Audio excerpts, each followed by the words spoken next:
I'm a rock star, I'm a raised like rail. I ain't taking L's in Madden all year. Yo, what's good, YouTube? It's Rage Rail. So in today's video, I'm gonna be showing y'all my split close pats mini scheme part 1. So if you enjoyed this video, go ahead and drop a like on the video right now. Go ahead and sub and turn on post notifications on. Now, one thing I will say, if this video gets to 100 likes, I will be dropping part 2 on this scheme. So I guarantee you it's fire. You're gonna love it. You're gonna want to see part 2. So if you clicked on this video, congratulations, because you're about to see some heat, I promise. So one thing I do want to say before I get into the video, if you have an Xbox, comment hashtag Xbox, because all I have left is my Xbox for the giveaway, because I already gave away my PS4. So all I have left is the Xbox. So if you want to enter for a chance to win a $10 Xbox card, all you have to do is comment hashtag Xbox and you'll be qualified. That's all. But anyway, let's dive into this video. So right here you see we do got split close. Now for as far as personnel goes, I like having 2 running backs in. Most of y'all will run this with 2 running backs. Some people like to have tight ends. You see, let's see. Oh, actually you can't. I think in this spot you can put a tight end.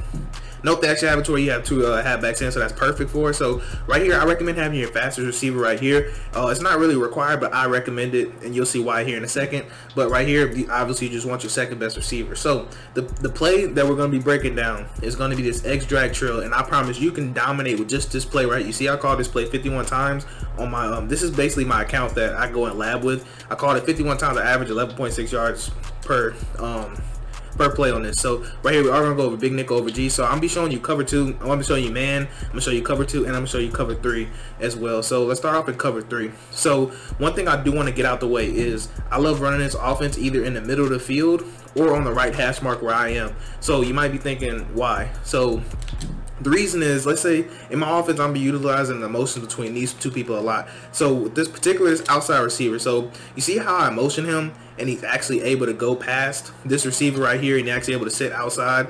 That's what we want. Now let's say I flip the formation, right? So you see how now we have the 2 receivers on the wide side. Now watch what happens if I take the same receiver and then try to motion him over. So you're gonna realize how he stops right there. He doesn't continue going all the way to the outside the numbers, and that's not what I want. So let's go ahead and flip the play back. So this is why I recommend either running this play on the right hash or in the middle of the field. You can run some of these concepts on the left hash. You'll see me doing it in the gameplay, but I highly recommend you running it to the wide side or in the middle of the field. Anyways, as you see, we do have cover 3 on the field, and I'm actually going to show you cover 3 beater. So there's 2 ways to beat cover 3.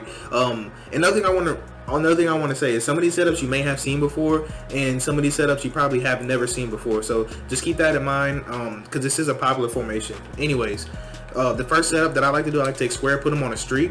I like to take my tight end, motion them over. Now I am going to double team this in so I have enough time. You want to snap it right about there, and you're going to notice that that cornerback's going to get pulled away, and you're going to be able to have that pass right there. Now 9 times out of 10 the safety's not going to do that, so I'm going to run it for you again. And I'm going to show you some gameplay with me running this exact play as well. So go ahead and motion them over, and like I said, I like snap it right there, and then I'm gonna take it into replay and show you why this play works. So you want to kind of drift outside the pocket, and I don't know why he said out of range. I don't think Daniel Jones has an arm strength to make this throw, because you're gonna need somebody with some good throw power. So I'm gonna try it one more time. Let's try it press. Some people will run it pressed. Let's take the safety, I guess, move him in the middle some. That's probably how people run the cover 3. If Daniel Jones can't make this throw, then I'm just going to probably show you the second variation of this play and then move on to gameplay. So as you can see, he's getting wide open. You just need somebody that can put it out there. Yeah, if you look down there and saying out of range. But anyways, I'm going to show you the second setup. Hopefully this one can get open. Hopefully he can make this throw. But for the second one, y'all may see this one. All you have to do is take a tight end and motion him over. That's all you need to do. So you can do whatever you want with square, as long as you don't send him on nothing like outside deep. As you see, just wait for circle to cross his face, and I'm just getting hollered at. I'm just getting hollered at. I'm gonna see if I can show you one more time, and if not, then I'm just gonna show you some gameplay real quick of me doing it. So let me see if I can get it one more time for you guys. I'm actually just gonna spy. I'm actually going to spy these 3 linemen right here just so I can have some time. Now, I am going to press, like I said, because most people will press in their cover 3. Most people keep the safety in the middle like this. Now, like I said, all you need to do is just take Ingram, motion him over, and then now you have a cover 3 beater. If Daniel Jones has the arm strength, see, he's going to, I don't know why it even takes that long. That's why I don't like the setup. As you can see, it does work, but just Daniel Jones doesn't have the arm strength. But check out this gameplay, though.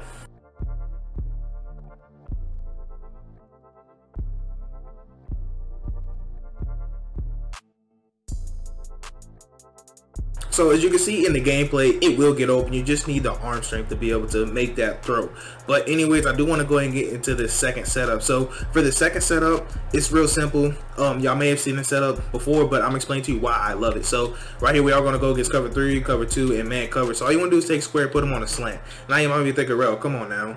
Why is this? Why is it just this simple? So let me show you why. So what you want to do, you want to kind of, I'll just show it and go and replay and show you. So I'm actually gonna take the sack right here, and I want to explain to you my read progression. So that way, y'all say y'all like when I do it this way. So that's the way we're gonna do it. So let's go and hop to replay so I can show you exactly what you need to be reading on this play. So on this play, this is going to be your first read. So you want to low ball this right here. So you have this low ball every single time. I don't recommend throwing a regular pass because they might do some dumb pass lead and lead it straight to him or just something like that. So I recommend doing a low ball right there.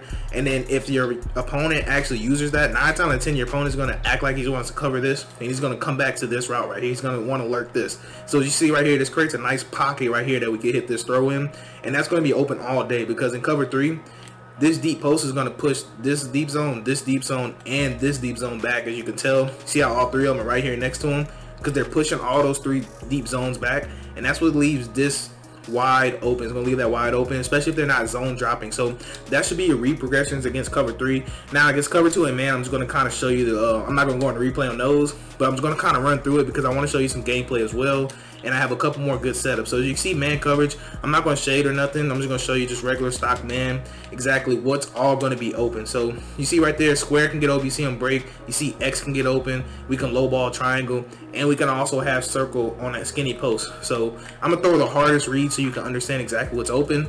So I'm actually just going to come out in man coverage again. I'm actually going to spy some of my alignment because I want you to be able to see these reads. So I'm not worried about getting pass rushed here. So I want to see the reads. See, I have square, circle, and I can also have circles, what I was trying to say, but not if they're playing deep halves, but that's only if they're dropping back in purples, and I'll show you that real quick as well. So let me go back to cover 2 man, because some people will do this, and I'll show you gameplay here in a second right after this setup. So I'm going to call over the top because most people will call over the top if they're going to play double purples because they don't want to get beat over the top, of course. Now, like I said, square on the slant, go and snap the ball, and I'm going to show you gameplay right after this play. You can see we're going to have X open, but check out this gameplay.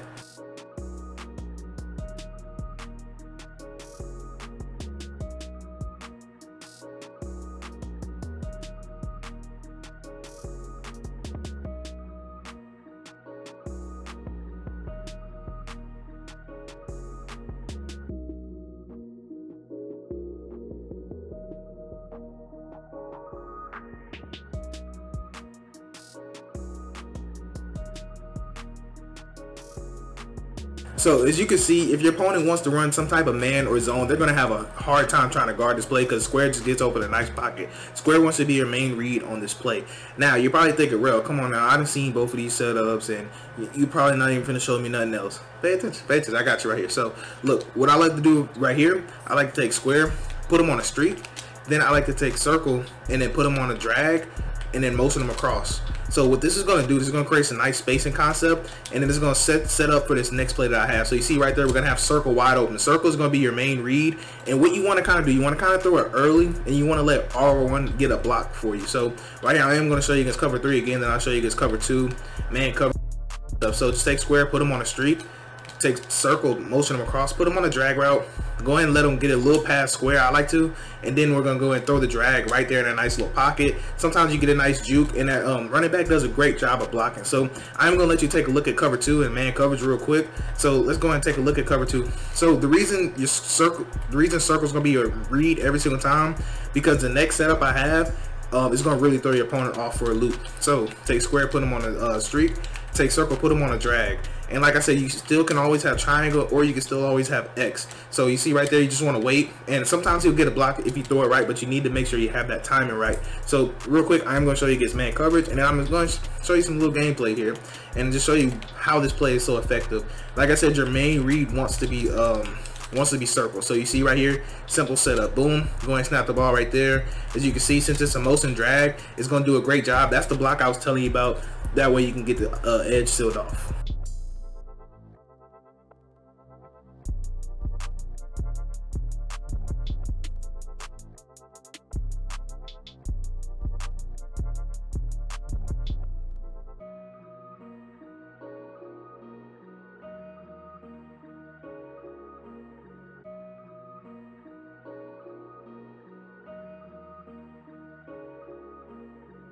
Now, I saved the best setup for last because those of y'all that click off my videos early, you're probably going to miss this setup because honestly, this is probably the best setup that I have in part 1. Now, part 2 is going to utilize some similar things of this setup. So, what is it, bro? Alright, so you just want to take square. You want to put him on a streak. Now, you want to motion circle over. And then when he's motioned over, take him and put him on a smoke screen.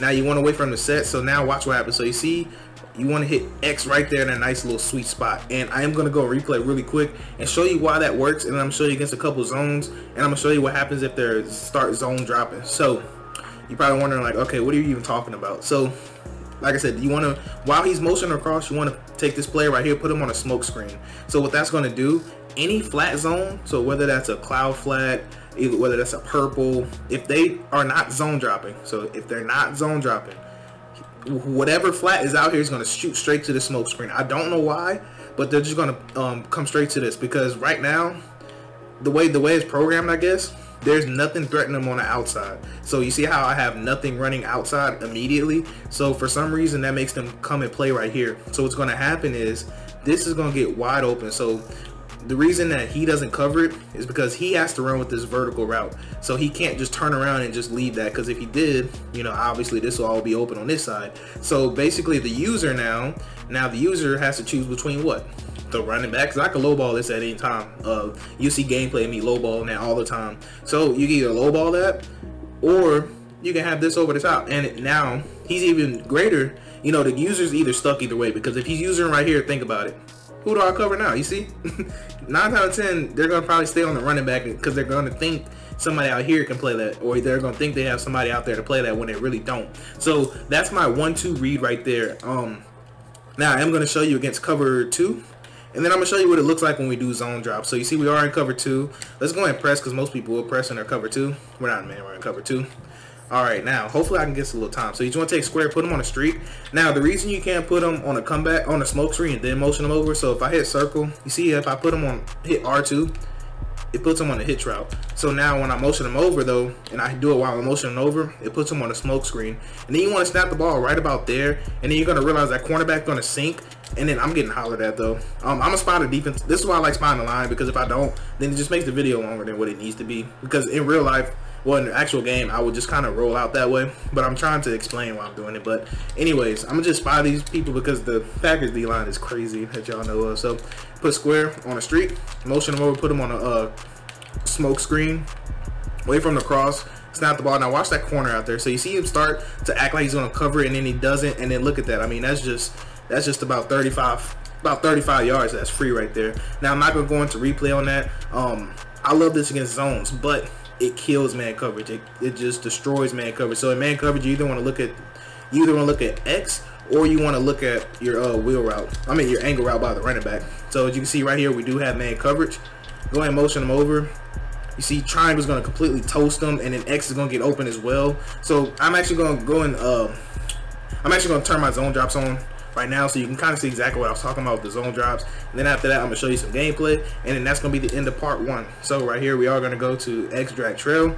Now, most people would probably say put their flats on maybe like 20 yards. Let's say 15. Most people probably put them on 15.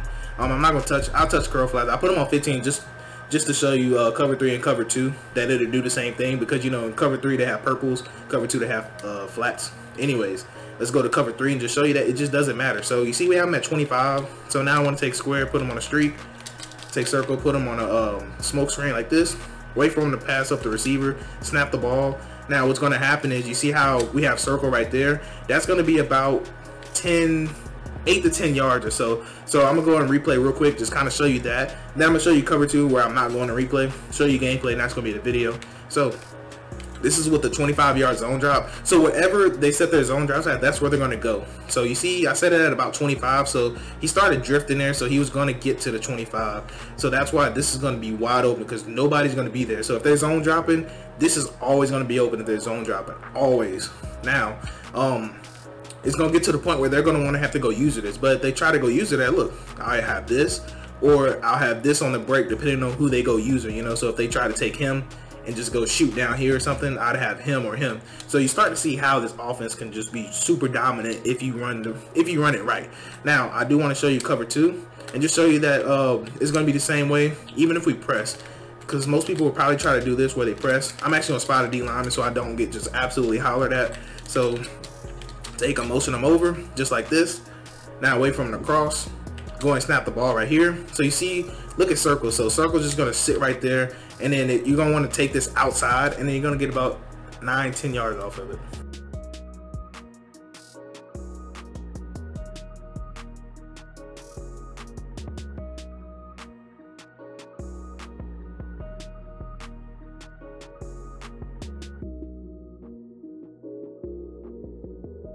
So that's gonna wrap it up for part 1. Let me know how you love this offense, and I'm thinking about making this my main offense. I haven't decided yet because this is just one play. By the way, this is one play, so it's not a whole, and you can do a whole scheme out of this one play, and to me that's just absolutely insane. But get this video to 100 likes for part 2. Anyways, y'all have a blessed day. I'm Rage Rail, and I'm out.